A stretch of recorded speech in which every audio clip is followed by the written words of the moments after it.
तो यार class 10th के एसएसटी के एग्जाम का टाइम आ चुका है और मुझे पता है कि अभी तक कुछ ऐसे बच्चे हैं जिनको तो सिलेबस बहुत अच्छे से पता होगा, लेकिन फिर कुछ हमारे बच्चे हैं जो अब सिलेबस देखना चालू करेंगे, अब पढ़ाई लिखाई चालू करेंगे, क्योंकि एसएसटी तो एंड में होती है ना, ऐसा नहीं है बच्चों। तो चलिए, जिसको सिलेबस पता है या नहीं पता है बच्चों, ये सेशन में सभी के सभी बच्चों के लिए लाई हूं, एक बारी हम क्लियर हो जाएं कि what is our syllabus, what is coming in our exams, ताकि हम अपनी प्रिपरेशन को चालू कर सके।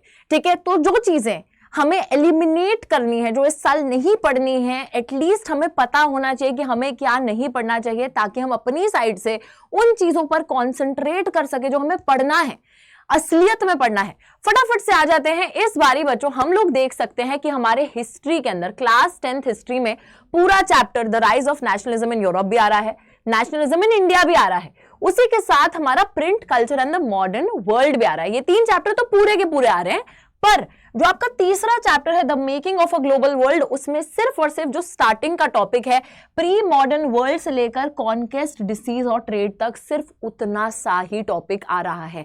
That is to be evaluated. बाकी जो आपका ये चैप्टर था एज ऑफ इंडस्ट्रियलाइजेशन, ये बिल्कुल भी नहीं आ रहा है। इसको पढ़ने के लिए कोशिश भी मत कीजिएगा, स्टार्ट भी मत कीजिएगा, क्योंकि ये नहीं आ रहा है। उसके बाद बच्चों अगर मैं यहां पर चलती हूं, नेक्स्ट हम ज्योग्राफी पर आते हैं। ज्योग्राफी के अंदर सबसे ज्यादा पोर्शन एग्जाम में आ रहा है resources and development, forest and wild life, water resources, agriculture, minerals and energy resources और मैन्युफैक्चरिंग इंडस्ट्रीज। ये 6 के 6 चैप्टर पूरे के पूरे हमको पढ़कर जाने हैं एग्जाम में, लेकिन गलती मत कीजिएगा पढ़ने की लाइफलाइंस ऑफ नेशनल इकोनॉमी को, क्योंकि ये चैप्टर हमारे सिलेबस में नहीं आ रहा। सिर्फ इस चैप्टर से मैप वर्क आएगा। अभी मैप वर्क भी मैं बताऊंगी कि कौन कौन सा आएगा, लेकिन सिर्फ मैप वर्क आएगा। उसके बाद अगर हम सिविक्स की बात करें तो सिविक्स के अंदर पावर शेयरिंग, फेडरलिज्म, उसी के साथ बच्चों हम लोग देख सकते हैं तीसरा है हमारा gender, religion, caste, political parties और आउटकम्स ऑफ डेमोक्रेसी। ये 5 चैप्टर्स हमें पढ़ने हैं, बहुत सिंपल है।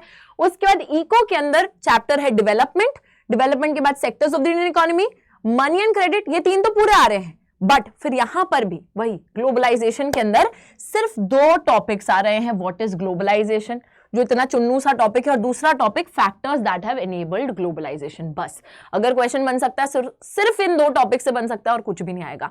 तो यहां पर इको का भी सिलेबस हो जाता है कंप्लीट। उसके बाद यार ये कंज्यूमर राइट्स वगैरह पढ़ने मत बैठना, ये सिर्फ प्रोजेक्ट वर्क का काम है, ये कुछ नहीं आ रहा, और सिर्फ इतना आ रहा है पोर्शन जो मैंने आपको बता दिया है। चलो जी, फटाफट से यहां पर जरा थोड़ा सा आगे चलते हैं और मैप वर्क पे चलते हैं हम लोग, ठीक है, जल्दी जल्दी से।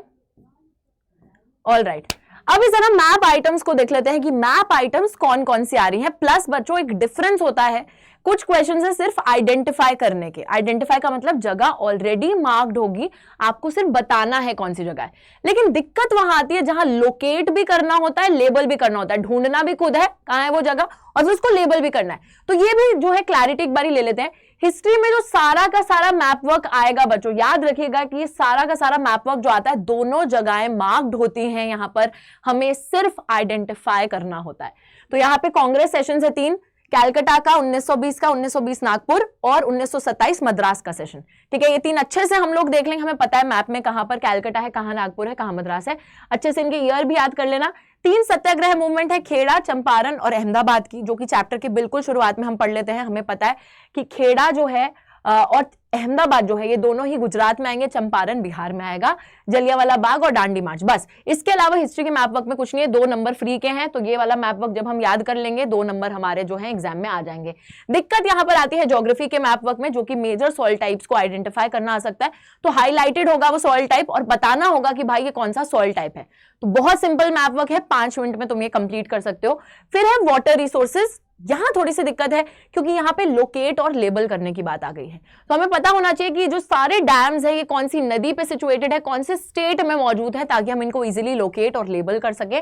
सलल, भाखरा नंगल, तेहरी, राणा प्रताप, सरदार सरोवर, हीराकूद, नागार्जुना सागर और तुंगभद्रा, ये सारे डैम्स अच्छे से हमको जो है लोकेट और लेबल करना आना चाहिए। एग्रीकल्चर के अंदर सिर्फ आइडेंटिफाई करना आएगा, जगह ऑलरेडी मार्क्ड होगी, तो सिर्फ आपको बताना होगा मेजर एरियाज राइस व्हीट के पता होने चाहिए, और साथ ही में major producer states of sugar cane, tea, coffee, rubber, cotton and jute. सिर्फ आइडेंटिफिकेशन है, स्टेट तो तुम बता ही दोगे। तो एक बारी ना इंडिया का जो पॉलिटिकल मैप है उसको ढंग से देख लेना, सारे के सारे स्टेट्स को अच्छे से देख लीजिएगा।